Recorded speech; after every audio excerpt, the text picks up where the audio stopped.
All right.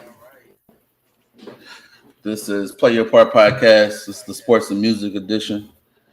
Got your host, B. Oh, you got the Black Tina Fey? They got the homeboy double A. All right. Um, we're gonna go ahead and start off with Kevin's first topic about Jokic getting that back to back. Oh yeah. So Wait a minute. It wasn't Jokic. back. It wasn't back to back because did Giannis get it the year before that? Nah, this is back to back. Okay. All right. I just want to make sure. Yeah. Giannis was back to back the years before. Okay. Yeah. So Jokic from the Denver Nuggets won MVP this year. It's a pretty close race between him, Giannis, and Embiid. Normally, when it's that close, they go off the best record. But these stats for Jokic speak for themselves. He averaged 27, 13.8 rebounds, and 7.9 assists. Got 6 in the West with Denver at 48 and 34, which is why I said normally it would be the team with the better record, which Giannis and Embiid ended up having the same record, which was 3 games better than Jokic, but Jokic was pretty much doing it by himself all season. I don't know where Jamal Murray is. Aaron Gordon didn't produce as well as everybody thought. And I believe DeMarcus Cousins was their second best player coming off the bench as the behind Jokic. But yeah, congrats to Jokic for winning this second MVP in a row. MVP almost guarantees a Hall of Fame spot at this point. We'll see what happens with Derrick Rose. But yeah, it was a pretty good season. Yeah, I think that it was well deserved because he did put in some numbers. I think that in a sense of he didn't have Jamal Murray to like as we've seen in the bubble, how much Jamal Murray kind of produced and being able to help out complement a Jokic, because then everybody else, all the role players, would be able to be facilitated because what they'll do, double up on Jokic, or and then Jamal Murray gonna go off, and then when Jamal Murray is not on the court or either one of them, they had the role players to come and keep him in the game. Well, we didn't see that in this playoffs because we were missing the Jamal Murray. There was no other person to step up to assist Jokic in the playoffs, and then they end up Jokic they end up meeting their fate because of their supporting role. I'm pretty sure if Jokic had to choose between the MVP and having Jamal Murray, I think he would choose Jamal Murray, having Jamal Murray, and still keep playing in the playoffs. You see what I'm saying? Yeah, because he still played amazing in the playoffs. It was the rest of the team being iffy every game. Says you don't know who's going to show up. If they do, they only got one game out of the series. They went down 4-1. And I said I called that one win that they were going to get because I was like, he's going to win MVP. You can't get swept in the first round and win MVP like that. So I don't know if the fates gave it to him or what, but I said he had to win one game. I thought they was gonna rush the ceremony or rush the vote, because they knew he was about to get out in the first round. But they took it. They took it over. You're muted. They took him over to. They took it over to him. Wherever. But it's regular season MVP. You know what I'm saying? We're not looking at your playoffs. I mean, he won the MVP of the regular season. We can name many people that win an MVP and don't do nothing in the playoffs. James Harden. Yeah, but at least he would make it to the second round so they could present the trophy at a press conference or something. Jokic and them lost. He went home immediately after. He said, "Yep." And so he said it's over. But I mean, hopefully Jamal Murray will be back next year. They make a couple moves to improve on a couple spots. Stop paying Aaron Gordon all that money to get you 15 points. And I said, so yeah, I think he's just looking forward to next year. Hopefully he rests up this offseason because if I was him, I'd be like, I'm tired. I'm tired. All season I had to bang like this.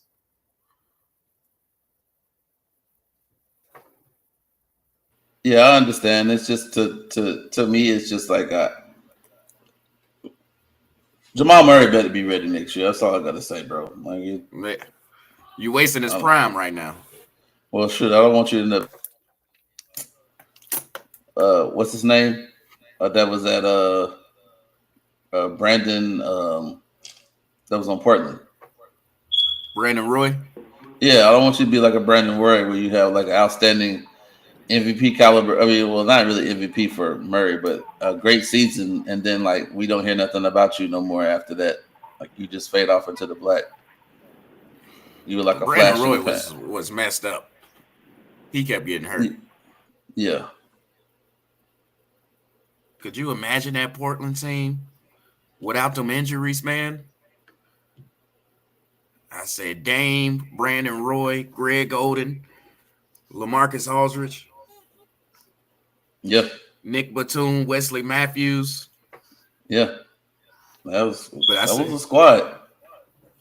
After Dame's rookie year, everybody left, and the injuries did not stop for Brandon Roy and Greg Oden. So Greg Odom's already screwed coming off of it with that one leg bigger longer than the other. But just by me watching him playing in the big three, it's just like I'm just like amazed to see, like, you know, he's not doing the greatest in the big three, but he's still playing. I still like to see him play. Seeing the potential what he maybe could have been.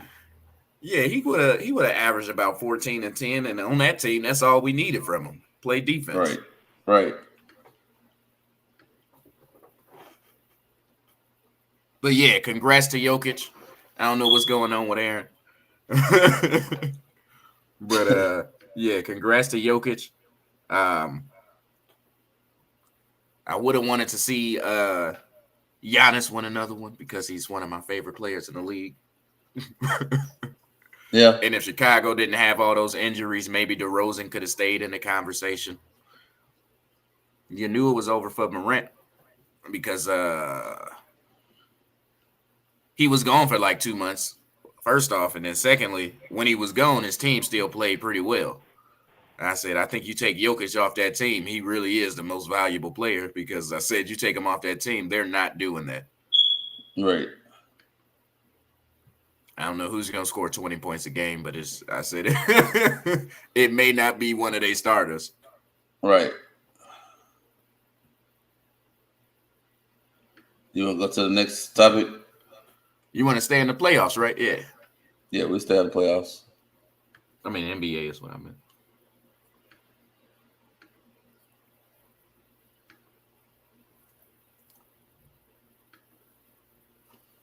Yeah. I didn't already tell you, man. I'm upset that my boys lost game 6.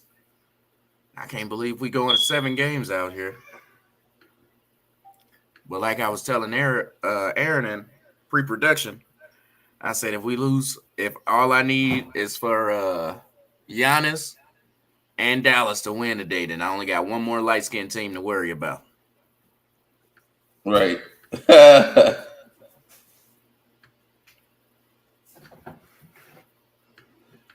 All right, we're going to keep going with the playoffs. Yeah.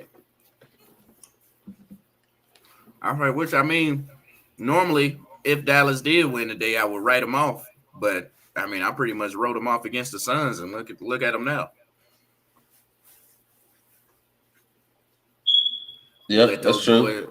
You let those boys Brunson and them get in a groove.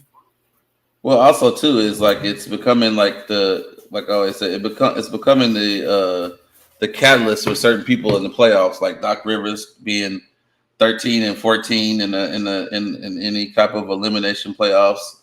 You got like not being able to finish, and like people part of that I call it that Clipper not getting it done era, as it keeps haunting them every single time. Like you can't never finish. I get to game 7 and can't finish.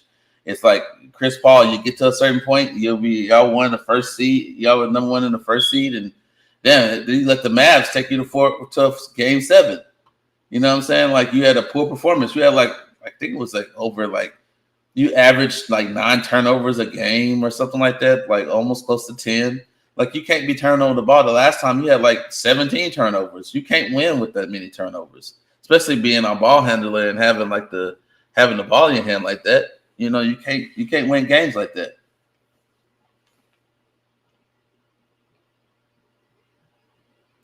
You talking about the team is giving up 17 turnovers and stuff like that, or you just?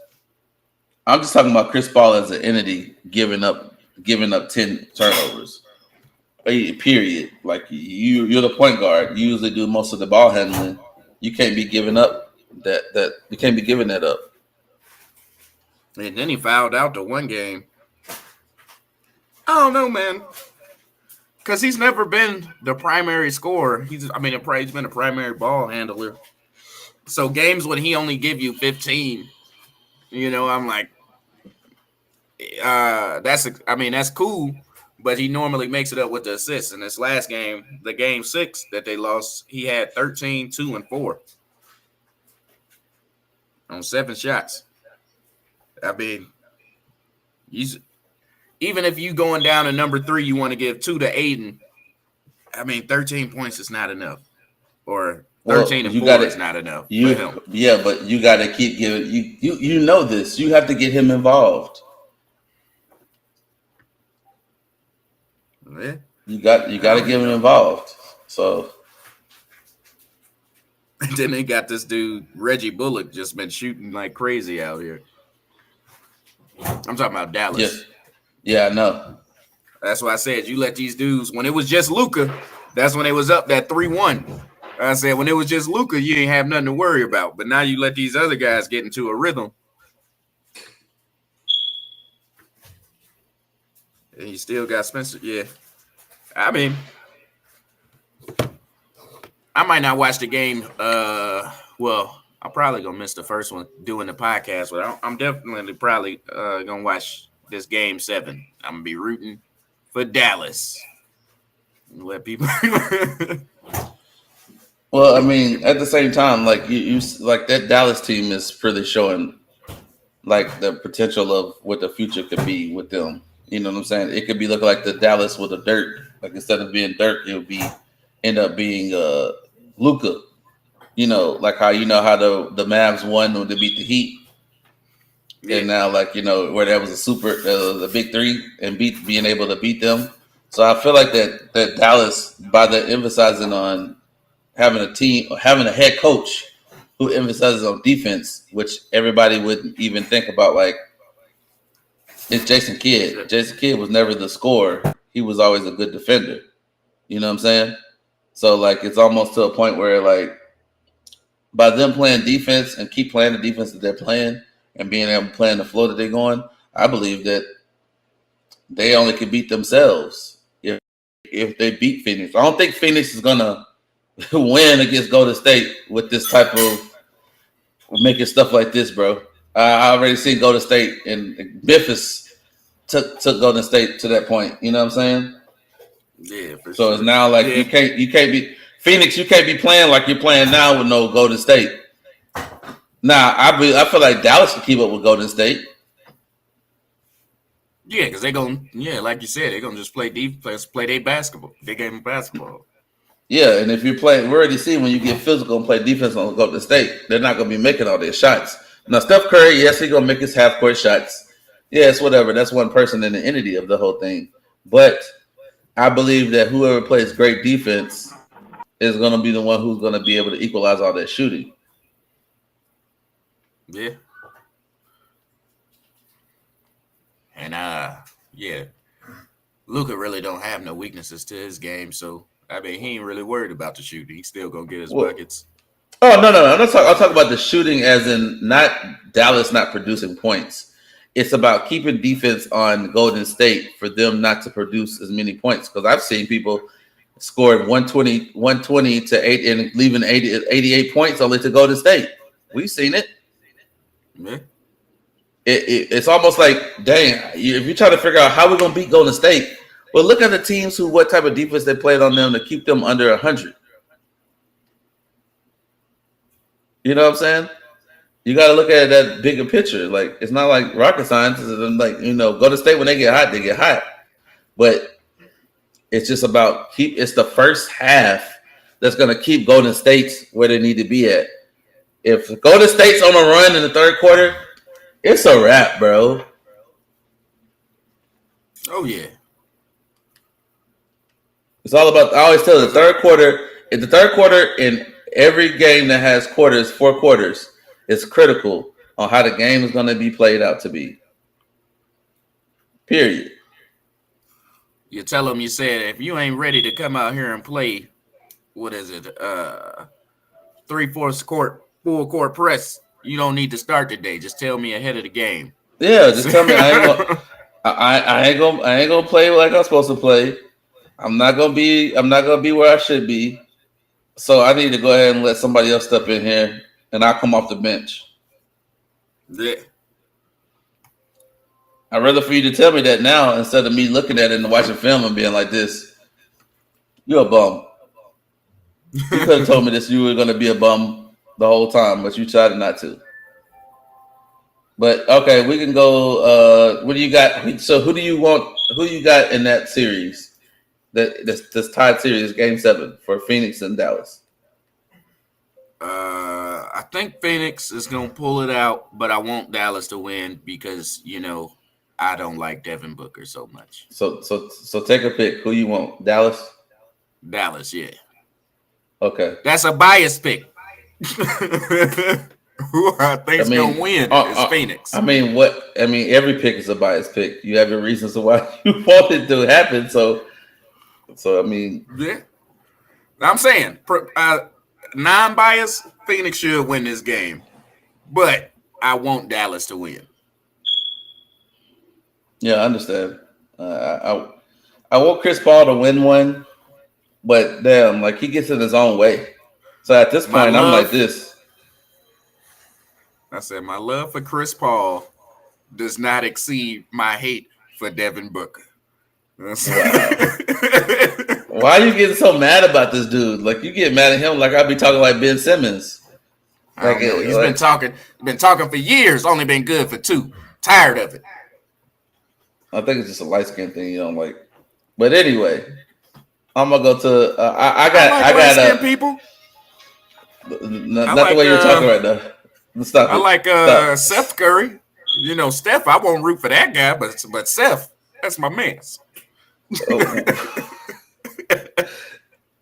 Wow, you have a bias between light skin. You only like certain light skinned people, but the other ones you don't really rock with.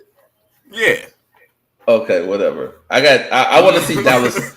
I want to see Dallas win this because I want to see the better matchup with Golden State. Because I don't want to see Golden State over here trying to moonwalk into the championship game. Because then everybody gonna be buying into the Golden State hype again.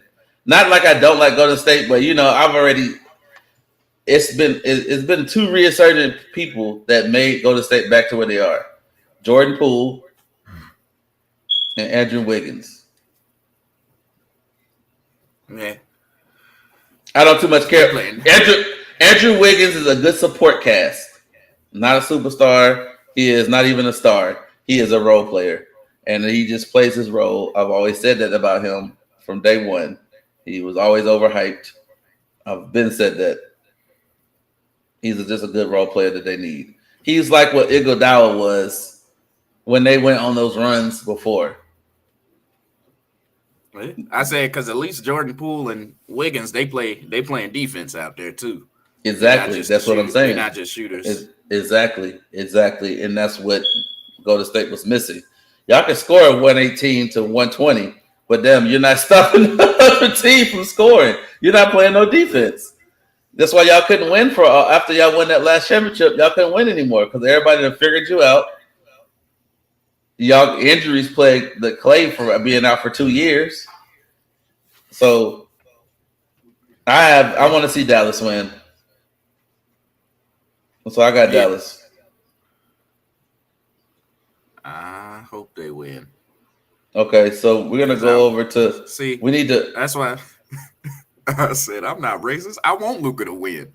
It's just those light skinned people that rub me the wrong way. The hate within. CJ McCollum, I like that guy. Brandon Ingram, I can go without him. What's wrong with Bi? Nothing's wrong with him.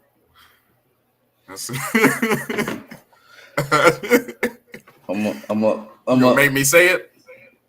No, I'm just gonna say that anything that Kevin says does not reflect this podcast.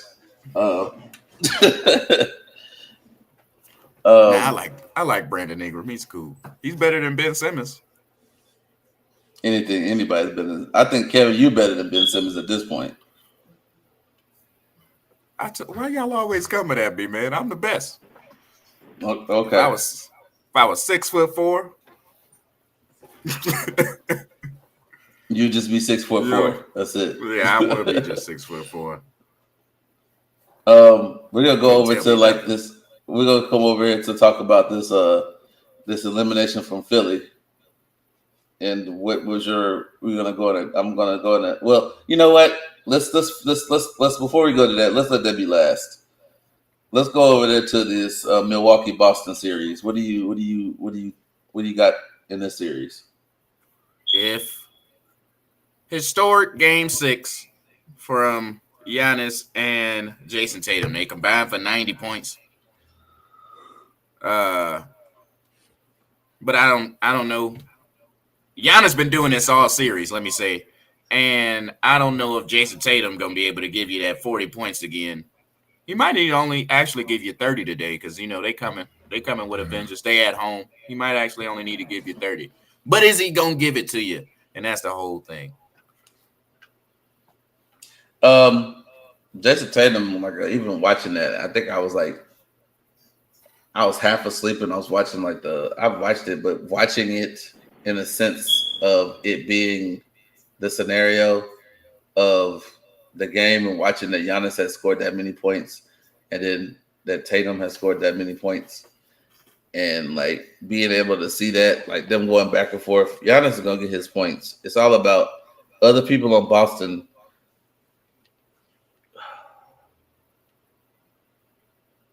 Jaylen Brown, I don't know where you at, bro. I don't know where you. He had 20 points, bro. I don't know where you at, man. It's just to a point where, I just said like this: when you got two people going to point with each other, it's all about the role players after that. Him and Smart had 20, 22, and 21, respectively. We're not talking about Smart. Smart gonna give you 110% of himself, regardless if he scored 20, if he scored 10. I'm never. My concern is never to being consistently being with Marcus Smart. He's gonna give you that. Brown is it's like you went from. Let me tell you. Went to man. Now you're just a second fiddle to Tatum. I don't think Tatum's gonna give you that 40 points again. But this is what remember I said. If you want, I predicted. Bro, it's game 7. You got to give them another 40, 50 point performance to go to the next round. And if he does, Boston's gonna win. But this is what I'm saying. Remember, I predicted a 5-game series. How did they win these last 2 games? The last 2 games that Boston has won. Boston won from a crazy resurgence of Al Horford somehow. I don't know where he got that from. That's not no crazy. That's not crazy. I mean, I know how good he is. Yeah, but or how good he was. No, but it's you're sleeping on him. Al Horford in playoffs. Again, you're not expecting Al Horford to get 30 points. You're not expecting that. That's one of their 2 games. The second game was the game on Friday where Jason Tatum put up 46 points. Can you get that production from somebody? Can you get that production from some person? Or can you get Jason Tatum to score 50 points again? You're trying to. If you can't, then you're going to lose because it was supposed to be a 5-game series. Well, I'm going to say it like this. You have to see it as the situation. It's the playoffs, bro.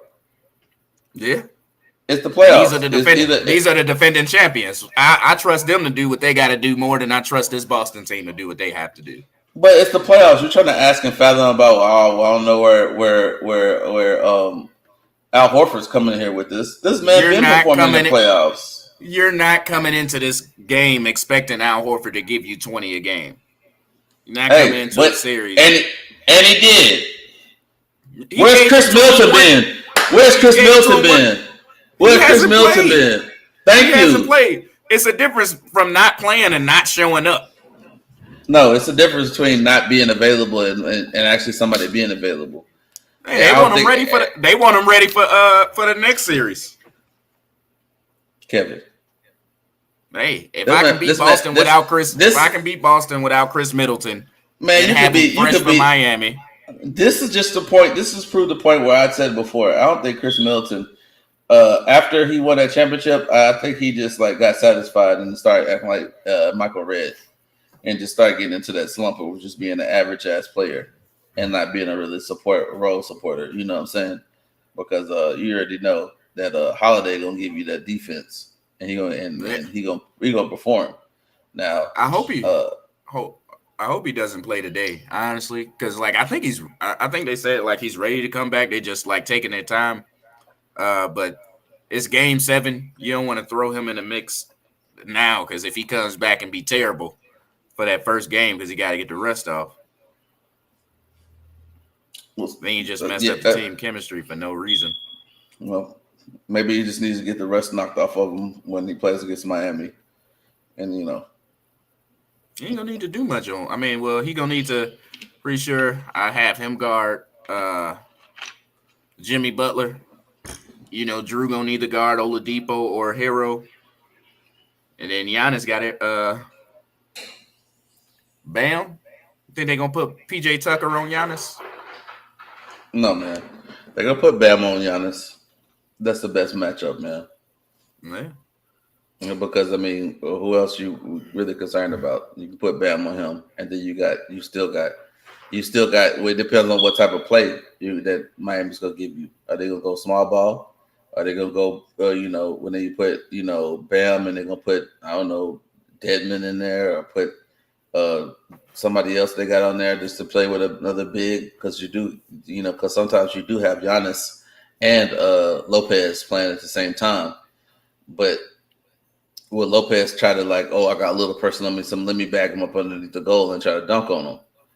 You know what I'm saying? So it's kind of like that matchup is kind of crazy because if it depends on what Miami going to match up with the Bucks with, because the Bucks have this weird lineup sometimes that you try to match people up with.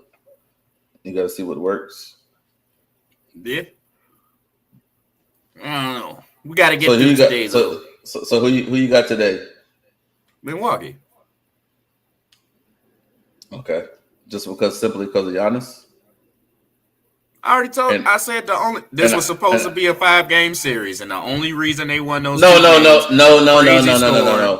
You said it was supposed to be, but that was your prediction. Your prediction was wrong because you didn't see that Al Horford was going to come in and play like he did, and he already has. So they brought him to Game 7. But I don't think that it's going to be enough. I don't think they're going to do that tonight, is what I'm saying. Or in an hour. I don't think they're going to do that in an hour. The game's at 1:30 or Mountain Time, I guess.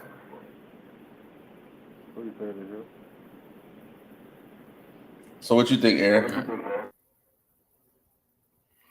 He's going again. Yeah. But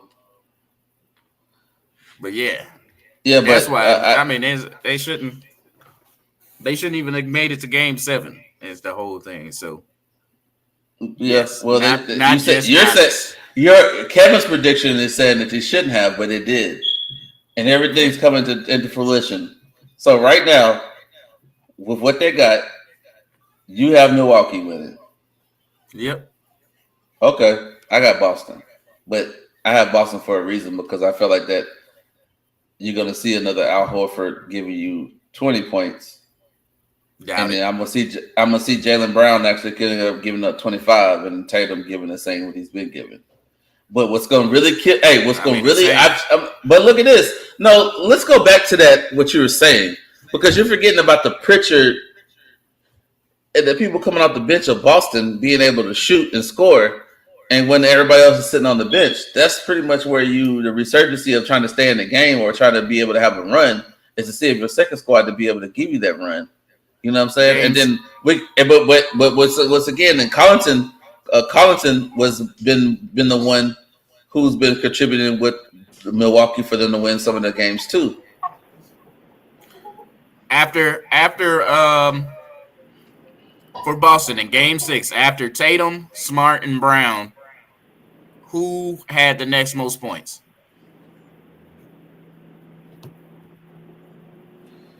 What's that again? You're talking about, I said after Tatum, Smart, and Brown, who had the next most points on Boston?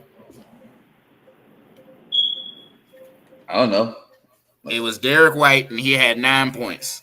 This is the rest of the team. 2 points, 4 points, 0 points, 2 points, 2 points. Okay. You're talking about the people who've been scoring.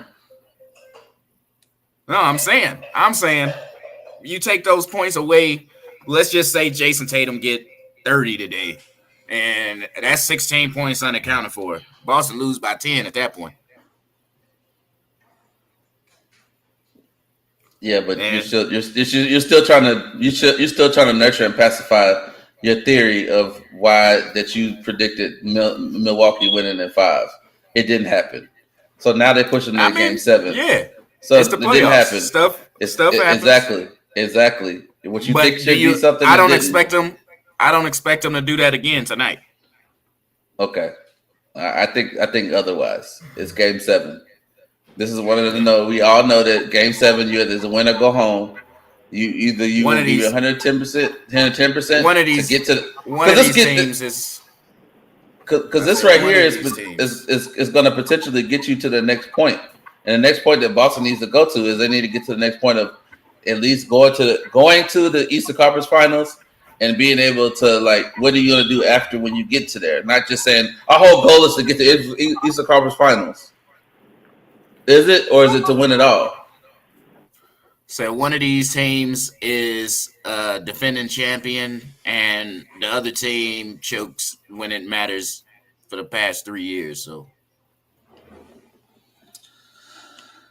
all right, we'll see. You got Milwaukee. I got Boston. All right, so I want to talk about this Miami series and this whole Philadelphia. What should they do with Harden? Should Doc Rivers even reconsider his options and go to LA, or what? I don't want Doc Rivers to go to the Lakers. I tell you that much. Why is this? As a LeBron fan, I'm cool without having Doc Rivers. Give us somebody who's gonna preach defense and pretty much let LeBron do what he's always done. So Mark Jackson. Nah, Mark Jackson would.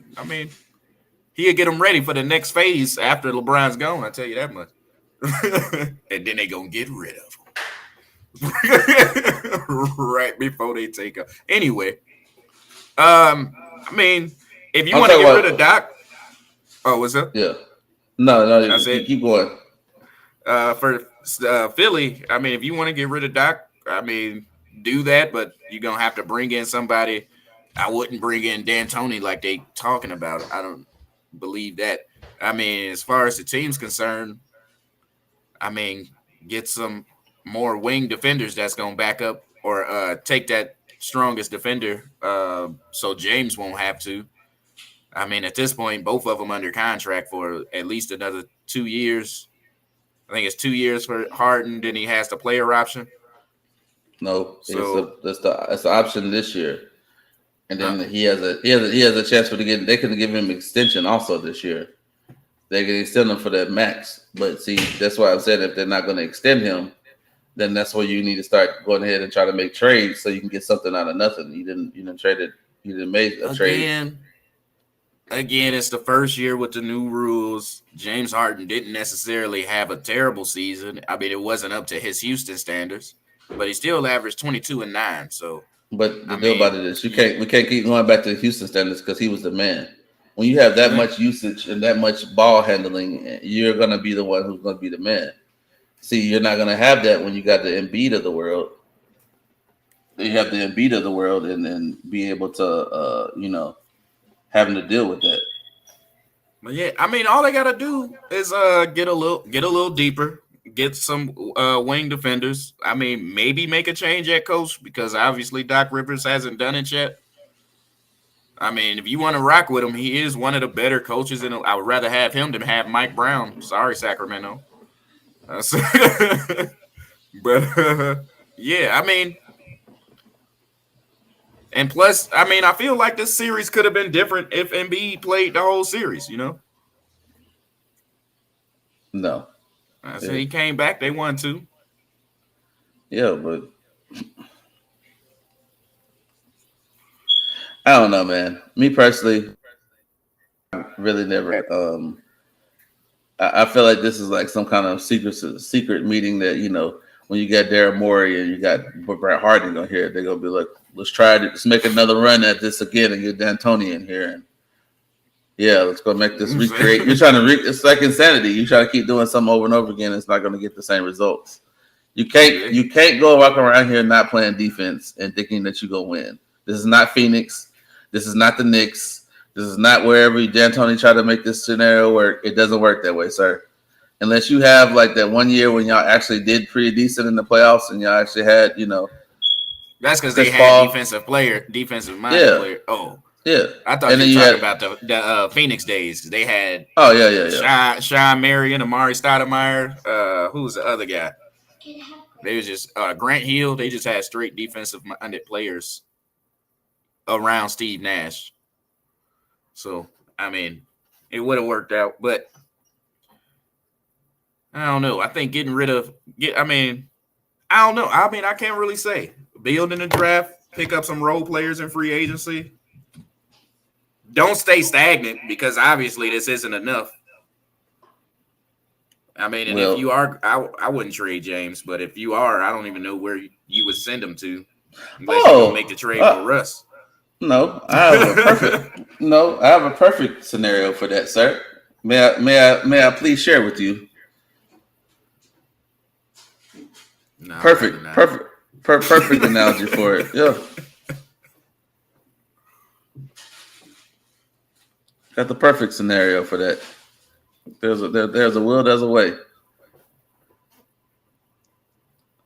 Let me go ahead and propose this to you. It's a 3-team trade. You trade James Harden to the Lakers, and you then after that, then you trade with the James Harden, you'll trade Russell Westbrook to the Knicks, and you'll send the first that first round 2027 Lakers pick to the Knicks. And a 2028 swap to the Knicks, and then the Sixers will get Julius Randle and Evan Fournier. You don't think that's a good swap off? No. Why not? I don't think Julius Randle and Joel Embiid would mesh well. I mean, it sounds. What are you talking about? I mean, you got both. You got both players that don't have to play underneath the goal, or you can have one player underneath the goal and one be out there shooting, where you have an interchangeable somebody always not be in the paint. That's not going to be a problem. Fournier is going to give you some shooting, and he plays decent defense, better than James Harden does. And then also, the Lakers, you get rid of Westbrook and let James Harden play the point. Yeah, LeBron fall back, play what you've been playing. It works out for the Lakers because they get James Harden. LeBron don't have to be the dominant ball handler anymore. And also, I don't think James would leave LA. He would probably stay there with Anthony Davis, even though you don't know how much of Anthony Davis you're going to get. New York would love to have Russ because, I mean, if it's his team, it don't matter. He's fucking box office. He's going to put up his points. He's going But it's going to help them. It's going to help the Knicks try to get over the little hump that they are at because they don't have one person to be like, you the man. And you go consistently be the man and you go put up the man numbers. And like Russell, you're not really caring about his shooting because you have shooters on that team. he can just be able to be a facilitator to make sure that they get what they need. Yeah. But for the 76ers, I feel like that's a lose situation right there. How are you losing though? I mean, you're improving. You gonna move Tabo to the 3 and just start Fournier and Maxey. I mean, why not? It could Why not? in theory work, but Tabo ain't keeping up with I call him Tabo. It's Tobias Harris. I had to clarify, but he's not fast enough to stick with some threes out there. I don't think he's fast enough to keep up with some threes. It put a body on him. He's gonna get embarrassed. He's been playing the 4 for like 5 years now. So, but the deal about it is like that you paying this man. He on contract, and now you want to. You can tell him go wherever. That's it. But I just don't think it'll work out. Also, you saying have one or both of them outside of the paint. Julius Randle has never been a great shooter besides the 1 year. Joel Embiid, he's okay. Not somebody I gotta fucking stay up on at the 3-point line. So now I got 2 big men that probably can't guard the 4 that they're gonna have to guard because everybody plays small ball now. I just don't think it'll work out. I mean, it's a scenario.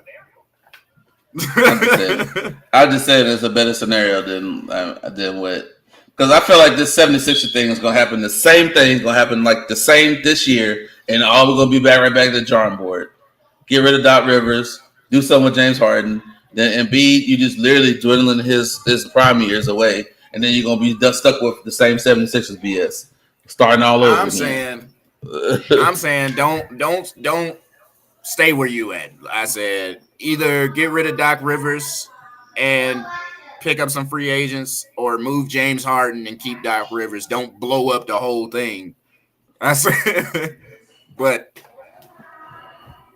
yeah, I don't know. I mean, but you're saying, by you said, oh, let's keep him. You're saying that James Harden deserves a $200 million max. That's what you're saying. Oh, you talking about so you talking about just so they don't lose him in free agent next year? James Harden is doing this right here.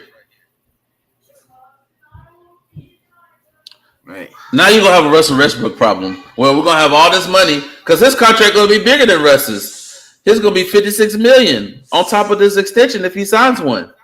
Now it's gonna be we're in a James Harden situation. We're in a LA Lakers situation. I'll keep him through the trade deadline next year. See, because if he's playing well next year, then that's cool. We're gonna keep him. He gonna sign an extension because he likes it in Philly anyway. If he's playing terribly, then we can trade him before the contract's up to a situation where he's gonna resign because he's not gonna accept the trade unless it's someplace he wants to be anyway. Does he even have the option in his contract? I thought he did for Brooklyn when he was with Brooklyn. Well, maybe he does. I mean, but all right, we can go to the next topic. All right, so we got a little bit of football here. It's just a question that I had because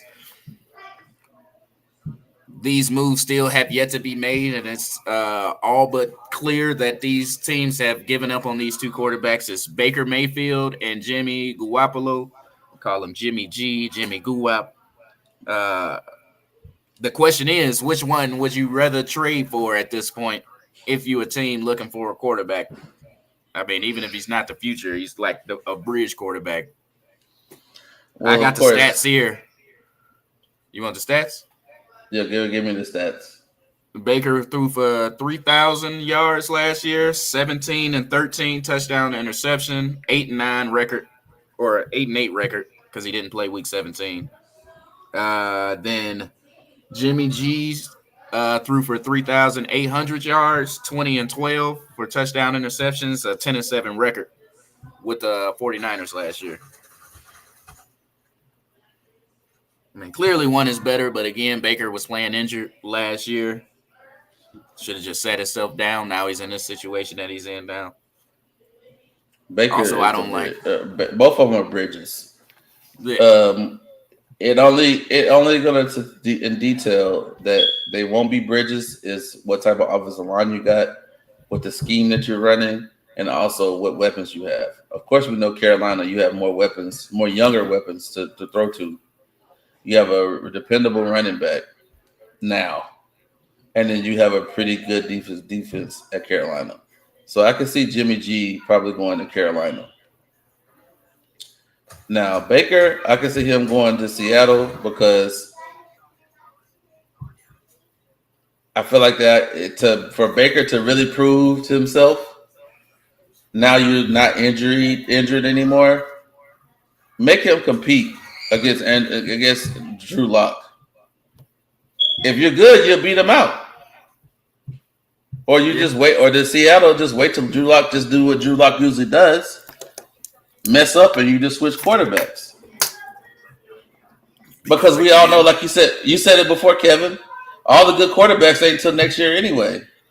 That's what I was just about to say. I said because again, C.J. Stroud and Bryce Young will be there next year.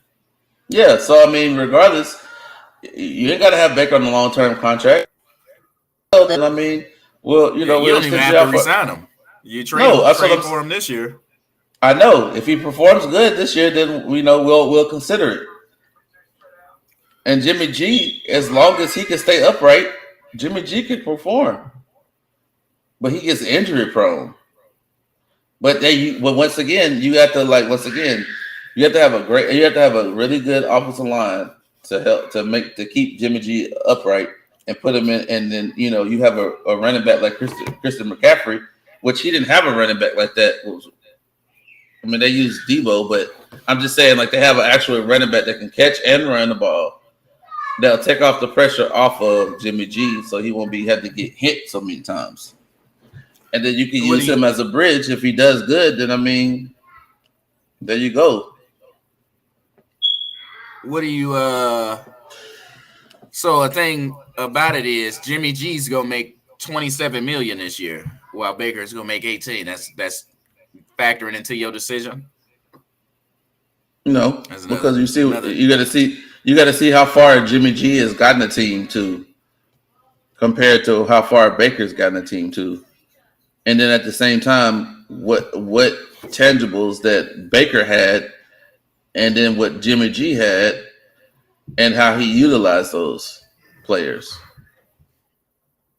And then the system has to be, I'm not really buying this. That's the coach's name in Carolina? Rule. It worked out in the playoff. It worked out in college, but I'm really not. We have to get a year look at it, which would be the next coming up year, to see if it's going to really work out or not. And then we're talking about Seattle, which we don't know what kind of Seattle team. I mean, Seattle, you got DK Metcalf, and you got I can't remember his name. The other receiver on Seattle. Is it Lockett? Lockett still there? Yeah, Lockett. Yeah. So you got to see what weapons you got. Well, Jimmy G, first of all, with San Francisco give it to, they're not going to give Jimmy G to Seattle, man. They are just that's NFC. If at least you'd be like, all right, we give Jimmy G to Carolina, because then we don't know if Carolina will not going to make the playoffs or not. You know what I'm saying? Because you got Tampa in their division, and you got the Saints in their division, so they have to get a wild card just to even get in. And a low wild card at that. Exactly. So I think you have to look at all the factors of not putting somebody in your backyard. Jimmy G going to Carolina makes sense. What was that to say? What you got? What quarterback does Carolina have right now that you're gonna be like? You got Sam Darnold, and didn't they pick up Pickett, I think. They picked up Matt Corral. Corral, yeah, all right. That's why I just say that if Jimmy G does good this year, he'll just be a bridge for Matt Corral if Matt Corral does decent, and that right there would be a testament of let's see if Lane Kiffin's quarterbacks can really do something in the NFL. It's a tangent thing. I really want to see how you play out. And Ben Roethlisberger, by the way, he doesn't like Pickett being the quarterback to be his heir apparent. He doesn't like that, by the way. No, of course you don't. You want to be the best ever, or the best Steeler ever, I guess. Well, it's just too late. Pickett's already been established. He's not going far. You played in the same stadium. And you're mad because maybe he is going to surpass you, and being consistent, and not get these rape allegation charges. Because you think I'm gonna forget about that? I'm not gonna forget about that. Because y'all want to get on Deshaun so bad, but nobody wants to say anything about Ben. Yeah, Ben. I will. I don't like those Steelers guys. I don't mess with them. Overrated. Now this dude Joe Hayden trying to come back to the Browns after playing for being a traitor for 5 years. Tired of it. Also, we super deep at DB, so I don't want to pay this man all that money. Love to see him come back and retire. Yeah, but he won't get paid that much money. Yeah. I said, if you want to be on the team, we'll give you a couple million just to coach up these young dudes because we keep drafting. Yeah. We can do like Jarvis did. You can do like Jarvis Landry did. He went to the Saints. Now the Saints gonna look that's gonna look way different. Only way to balance the scale to everything like that is if Odell went to Tampa Bay.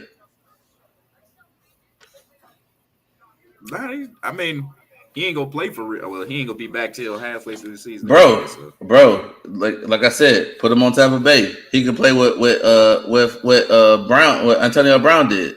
Put him in the slot. Odell, we're not asking you to catch with one hand and do all the rest of this other stuff. Just play your role. That's all you can do. But he's never been a slot. Well, he will. Well, like I said before, when you get to a point in the stage of your age in your career, you got to do the Deion Sanders method. Well, I can play nickel because I'm not that starting cornerback no more, and still be able to longevity. That's what it is, longevity. Yeah, but not everybody can do that. Well, it's called being a realist and having reality in your face. Knowing that you're not that guy anymore. Randy Moss, when he lost those 3 steps, because remember, he used to always say, I got 3 steps on any DB. That was when he was young. After the Oakland, and he got to the Patriots, he said, now I got those 2 steps on any defender. When he got down to 1, he was like, yep, I guess I'm going to go ahead and retire. He didn't adjust his game. No, but that's what he knew, that he was being real with himself. But look how long of a career that he had, though. Yeah, he wasn't really. I mean, I'm just saying, and he can out jump anybody too. Throw it up to Tom Brady. Tom Brady does have an arm. He doesn't have a questionable arm like Baker, so he can throw. Just throw it up.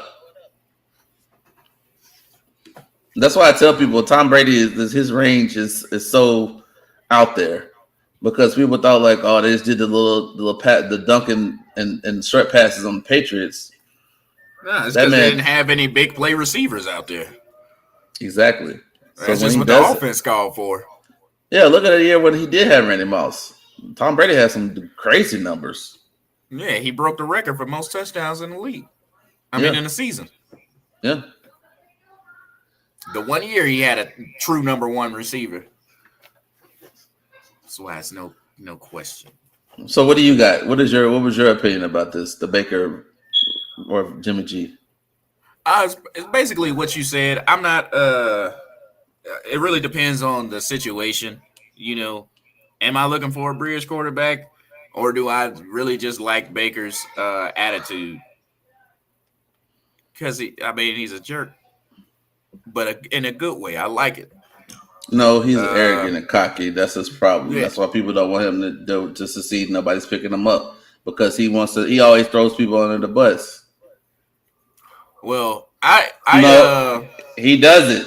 You are known by what you do, by your works, by you doing that whole going to what's his name? He's a Grambling head coach now.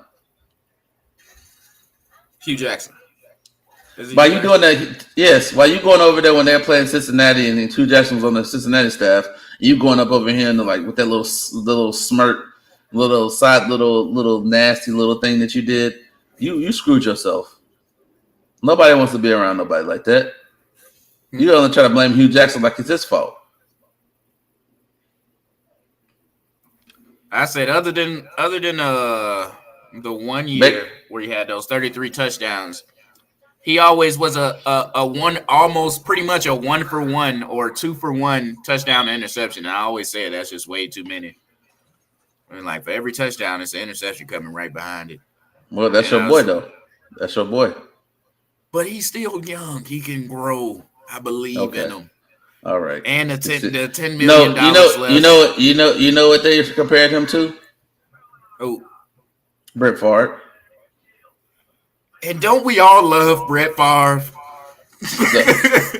For Brett Favre has the most touchdowns and the most interceptions. I don't know how you're gonna be able to view either one and be like, oh yeah, Hall of Famer. But he got that Super Bowl and he's got the Hall of Fame status. He's got Wrangler jeans. I don't know. You just love Brett Favre. Baker could be that. Yeah, one good year every 4 years. That's a lot of things about Brett Favre that nobody want to talk about this massages and stuff he got. But anyway, let's keep it. Let's keep it. It's the oldest profession. All right, let's go to the next subject about Tom Brady signing with Fox Sports. All right, so Tom Brady, after he retires, apparently Fox Sports is willing to wait on him. It's no like say what he's actually going to be doing. It's next year, guys. If he wins Super Bowl, he's leaving. He wants to leave on top. Now, if he loses the Super Bowl, then he's leaving. But if he wins, he's like, we can run this back. No. No. It should be the Brady rule to where if you win all the way up into 8 Super Bowls, you should be able to. They're going to automatically retire you. You can't play for the NFL no more. You got to go do something else. He's the only one, though. That's why I call it the Brady rule. Nobody never get to that point. But let's say if somebody did get to that point. Let's say you won 4 championships in 5 years. You got to retire. You got to go play with Jordan, go play a different sport. Well, you can take. You need to take a 2 years. It should be a minimum, a 2-year pause in the league, and then you can come back. But he signed the contract is apparently for whenever he decides to retire. We don't know what he's actually going to be doing. I don't think he's going to be doing color commentary. Anyway, probably do something like what Manny's are doing. Yeah, maybe. You know how they got that Monday night football segment, and they just bring people on. Yeah, maybe it's so. Yeah. I mean, I can see that. They had Marshawn Lynch on there. He was lit, drinking Hennessy and eating Skittles. Yep, actually lit. Yeah. But the contract is 10 years, $375 million. How much? What's that again? What was the contract? 10 years, $375 million. You said $375 million? Yeah. Wow. I keep telling y'all, this 10-year curses, y'all need to stop this, man. Make it 9 years. Because 10-year contracts don't ever work out. Ask Gruden, ask A-Rod, ask you about to say Mahomes. I'm gonna go ahead and speak that into existence because it's gonna be the same thing too. 10-year contracts don't ever work out. Jimbo Fisher, it's not gonna work out for you. Hey, I mean, 10's not the number. 8, you don't 7, know. 9. Again, you don't know what he's gonna be doing. I don't know how good he's gonna be. I mean, I'm pretty sure he'll take a pretty strong approach to it, and he might overdo it. But I mean, Tom is just making up the money he didn't get signing those big contracts before, and that's all that is. Which I expect him. I think you deserve it. And a lot of those, he only have to work like 2-3 days a week anyway. Yeah. Now, then you can go to your wife and be like this. Now I make enough money. Say, yeah. Probably making more than he's making this year in the league. Of course. All right. Yeah. Was that anything else? Anything else that you? No, I think that's all that I have for sports. We still got music. You got any sports stuff? No, not really. I had some, but they like really kind of like it's one of those like I don't want to say anything bad about these people, so I'm just gonna leave it alone. I'm just gonna leave it alone because I think in the true essence of when we brought up these topics, they stuff that pops up every once in a while. I don't want this call it the popcorn topics, where they just pop up and then they could be talked about. But we can move over to music. Talking about the Kendrick Lamar review of the album. That's what you think so far, because I feel like Kendrick Lamar is one of those people that you have to digest and manifest in for more than just one listen. You know what I'm saying? It's like one of those, like it's this whole other vibe in its own self. I don't really know how to really explain it to people, because that's one thing about music is it's a feeling. You know what I'm saying? It's a vibe. And like, with that right there, it's like you have to marinate and manifest in it, because once again, when you gonna get another Kendrick album? Yeah. Oh yeah, I spoke to somebody yesterday and he was like, "You listened to it yet?" I said, "I already listened to it twice." And I gave him my opinion, which I'm about to give to y'all. Then he was like, "But how many more times are you gonna listen to it?" Probably 10, because I got to get the full effect of what he said. And once again, Kendrick's one of those ones that, once again, this is not what I was talking about last week about a future thing. Like, once again, they have a chopped and screwed version of the Kendrick album. Same two DJs, DJ Candlestick and DJ Slim K. I tell people, like, it's a whole, like, Kendrick is a vibe regardless if it's chopped and screwed or if it's regular. I feel like I tell people chopped and screwed is one of those things where it slows it down and you get what he's saying. It's the punchlines of what he's saying and it's hitting you. You be like, God dang, man. And it's a whole different vibe when you hear chopped and screwed, because it gives you a whole different aspect of Kendrick. If you can't pick up what he's putting down. You know what I'm saying? It's like the ABC basics of understanding Kendrick Lamar's lyrics and everything with it. You know what I'm saying? Well, I said that's why you got to listen to it more. Yeah, that's why I got to listen to it again. I mean, I have my initial thoughts on it, but I was like, that's probably not how I'm going to feel in a month about this album. Right. But so I know you were happy. You got 2 Baby Keem features, even though one of them's not listed.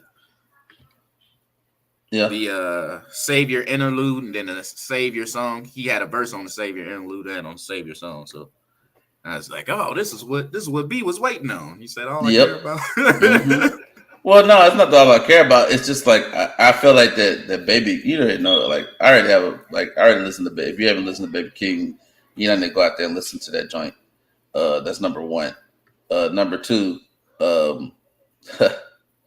it's one of those things where you be like, if Kendrick stopped playing music right now, his heir apparent would be Baby King. The period. That's just my opinion. I think that, because I feel like Baby King is his rhythm, his everything into it is kind of like it's already there. You already see the influence by Kendrick in this with him. You know what I'm saying? And that's the most important part, is like who he is influenced by. He's influenced by, you can tell he's influenced by Kendrick.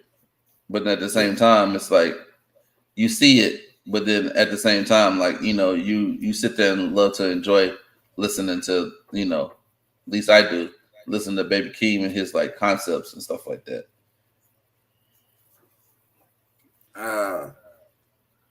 what is that gonna say? Yeah,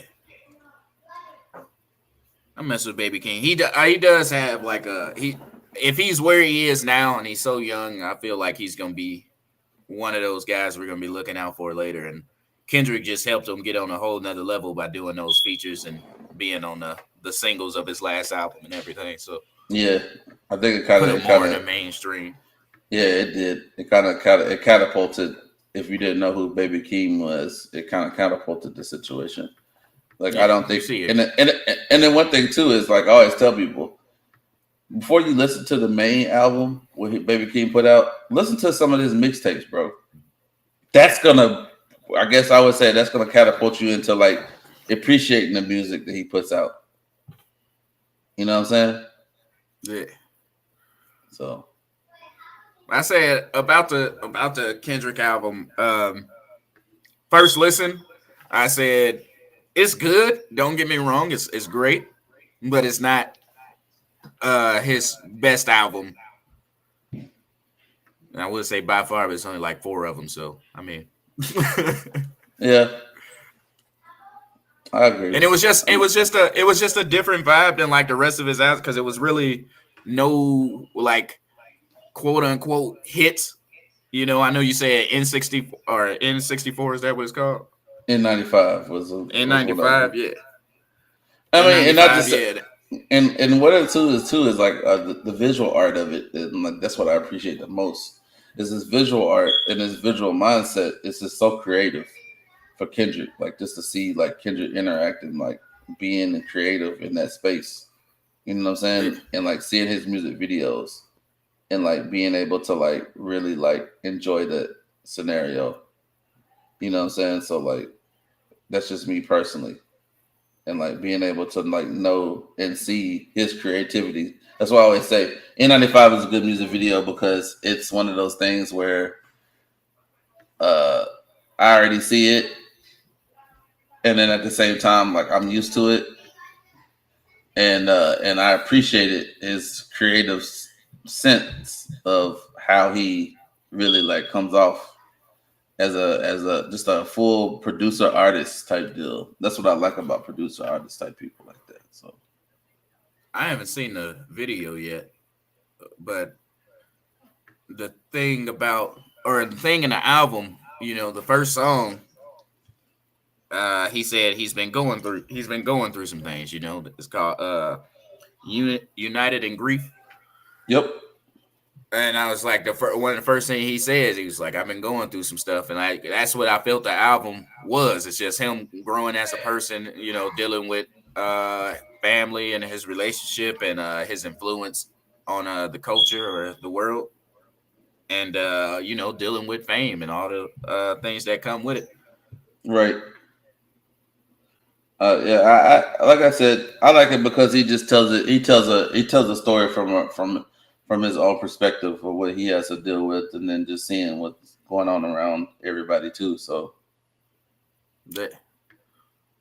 I said because after he drops an album and does the press and the tours and everything, it's like you won't see this man until like it's almost time. Well, and then, but it's for him. Is like he don't really have to do no press. Number one, number two. If he does, like he did an interview with Big Boy, you know, it's one of those things where he don't have to do this album run. He's already established, so he don't have to make a run like that. You know what I'm saying? Yeah. Like he doesn't have to worry about doing all that other stuff that everybody else has to do. This promo run, he does it because he wants to. He can pick and choose where he wants to do interviews and stuff at. You know what I'm saying? So that's the goal, artists. Yeah. Any artists out there, that's the goal where you don't even have to do press no more. It's just say, I'm dropping an album. or just drop it and then like drop it. Yeah, so I mean that's just like the luxury of being able to do that or whatever. Yeah. Like, you know, and then even being like what we talked about before in the small business segment, it's not about the quantity, it's about the quality. Yeah, you know, because he don't have to put that many in. He can just be exclusively doing tours at certain places that he want to do them at. You know what I'm saying? Like he ain't just be exclusive like that. Yeah, instead of doing 5 shows a week, now he can do 1 show a week. Right. Just like I mean, unfortunately, it would jack up the ticket prices, but still, you gonna pay that because you want to go see because it's Right. that good. Right. Yeah, I said that's the goal. That's how you know you made it when you don't got to go on the Breakfast Club no more. Facts. Facts. I like Charlemagne the guy, but if I don't have to go up here and see y'all, I don't. I mean, yeah, it's true. But yeah, man, it's a deeper lesson. I always tell people, um, it's a deeper lesson. Like I always tell you, like you have to keep listening to it. And it was a great. I mean, by listening to it the first 2 times, I've already was like, well, I know what I'm going to be listening to for a while. You know what I'm saying? Like, Yeah. I'm not dismissing everybody else, but at least I have something to really go off of. So, and oh yeah, I forgot to tell people, if you want to watch a good interview, watch Drink Champs with ASAP. Rocky was like it was one of the best. It's one of the best Drink Champs I've seen so far. And he wasn't fighting like Wale and Kanye. No. Come on, this ASAP, bro. He's he's in a great place in his life. He's got his first kid on the way. She good, bro. Rihanna. Yeah.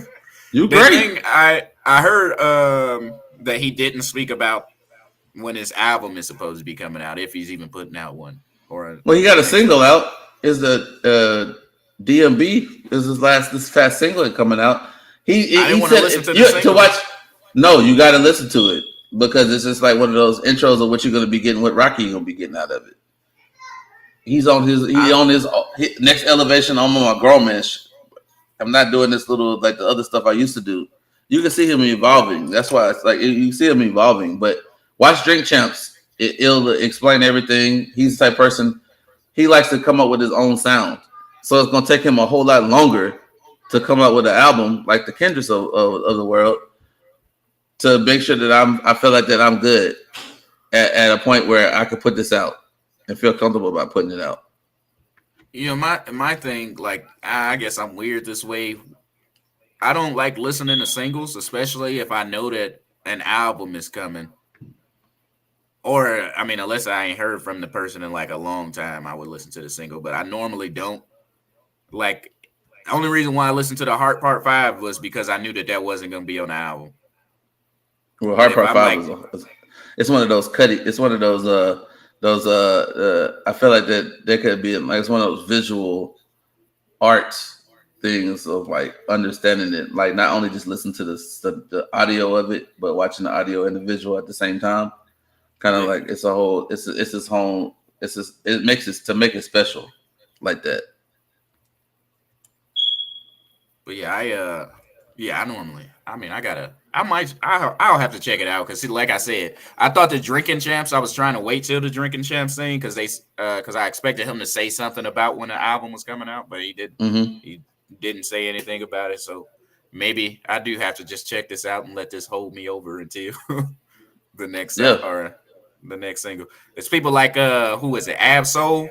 Anytime he drops anything, I'm going to listen to it immediately because I don't know where this dude at. We don't know if an album is coming. Is he still on the label? I don't. He is. He is. He just like once he's one of those people. Like it's like asking when is my big question is when is not Young Nudie, but when is I can't believe I can't remember his name. He's on Dreamville. Boss? No, not Boss. JID? Yeah, when JID coming out with an album? I don't know. Because he said, I saw an interview when he was like blowing up off the whole underwear Ed and Eddie DiCaprio's. When he was blowing up off all that, he was like, I'm already, well, this was 2 years ago. So he was like, I'm already 27. So I already like lived and shit. He's like, I just like making music and getting this money. So he said, man, he's not out here. He said, I'm not in the clubs with everybody. I did that in my early 20s. I'm already a grown ass man type shit. Yeah. So that's true. I mean, what I took from that is like he's probably just out there perfecting his craft or just enjoying his money as well. Yeah.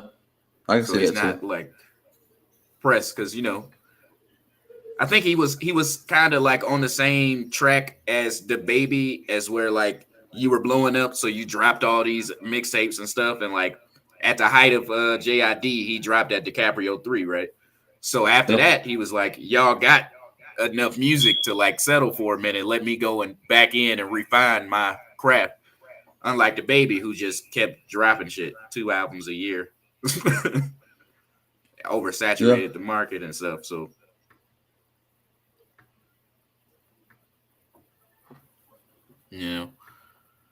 also, or wait, before we get off the Kendrick album, favorite song on the album other than N95? Just to let y'all know, this is the Chop Not Slap album, the Chopper School version of Kendrick Lamar's album. Just want everybody to see that.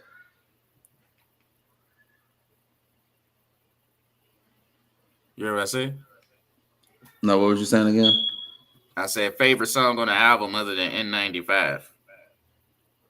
Oh, bro, why we ain't never? Do you not like Vince Stapleton? Vince Staples? What about him? Yeah, Vince Staples. You didn't listen to his album? Yeah, I did. Okay. That was like last month. Yeah, I know. I ain't never heard you say anything about it though. Oh, no, I just normally listen to the albums when I go to the. I have so many albums I still need to catch up on. I did listen to our guest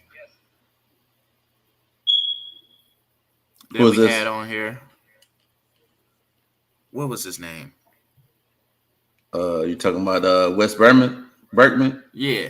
He came out with some new stuff. Gotta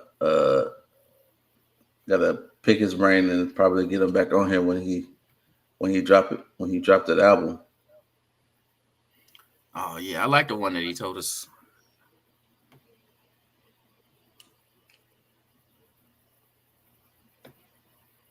What is it? That Discovery Channel? Yeah, that was pretty good. Yeah. Yeah, See, I would think that's why I really got him on here, because I know like what type of eclectic type of music that you like to listen to. And I knew he would probably be like a good listen for like somebody like, people that's like he's influenced by the music that you probably listen to. You know what I'm saying? And I know other people too. Just like, that's why I say some Cudi Kanye feels in there, Exactly. And then also too, that's why I said everybody to watch Drink Champs on our ASAP, because it's a lot of stuff on there that you gotta watch it. I just gotta say that because it was a good Drink Champs. I couldn't it was like I enjoyed watching it, because some Drink Champs just get like, you'd be like, okay, that's cool, but like, they kind of brought it. They pretty much pumped it up, man. Like when I say pumped it up, to a point where like they were asking them some good ass questions. Like, who do you pick, Jada Kiss over? I ain't never running for nobody over Fabulous. And like, so he ain't get drunk like some of the other people that be on there. Oh no. Oh, they were lit, double lit. Oh yeah, and you'll see on there he had his own whiskey brand. So Mercer, it's I forgot the name of it. You'll see it when you watch it. Oh yeah.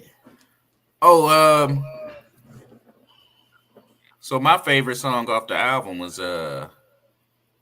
"We Cry Together." I thought that one stood out through the first listen. Yep. And also, in '94, that's it. It started off amazing. But before we get out of music and finish up, I want to bring attention to the Rico case.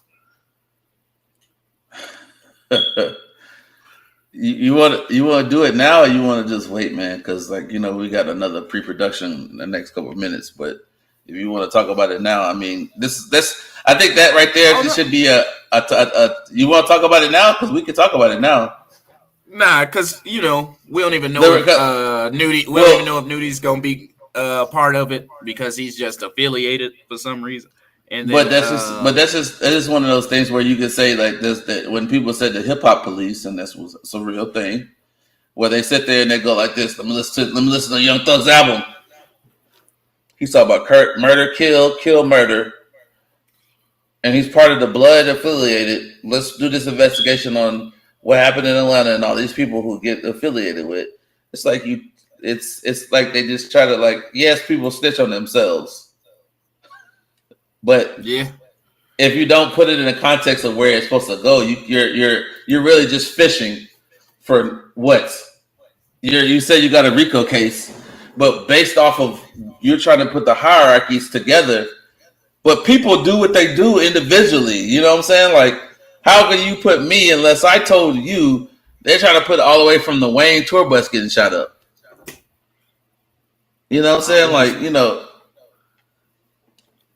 I wanted to bring it up because I don't want to speak on it because I need to read more on it, and that's what I'm saying. That's why I said we just talk about it next week. We can read a little bit more on it. We can give you a full opinion about it, and then like kind of like how these people coming up with these RICO cases, like the Casanova thing, bro. You snitched on yourself. I can't feel sorry for you. It's sad that they got you like that, but I mean, some of that stuff is just kind of like, you know, quiet is kept. If I drop a body, I'm not gonna be sitting here saying like, yeah, I dropped that Kevin like last week. Yeah, so I beat him down like he last week's ground beef. Like I'm just he just said he dropped Kevin like last week, like yesterday's ground beef. Hey, he killed him. They said you the lead suspect in the investigation. You just went and got a tattoo of a teardrop on your eye and shit. yeah. It's the link. They're trying to link it up, man. Now the reason why I wanted to bring it up, which was funny, is because 6ix9ine apparently got in on the conversation. Talking about you should be quiet. And I just want to see. I want to see how it plays out. That's now you, after talking so much mess, you gotta do that time. You're gonna have to do that time if they got you.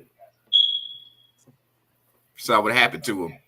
I think that's why he said something. He was like, y'all the same ones talking about me snitching. What you gonna do now? Yeah. But that's not the same. You snitched on somebody. This is them saying. Oh no, he was out there calling out people that didn't even have nothing to do with the trial. He's a troll, man. Like, you're dealing with a troll. It was him. I don't know his name, but I can recognize that scar anywhere. That man 6ix9ine is protected.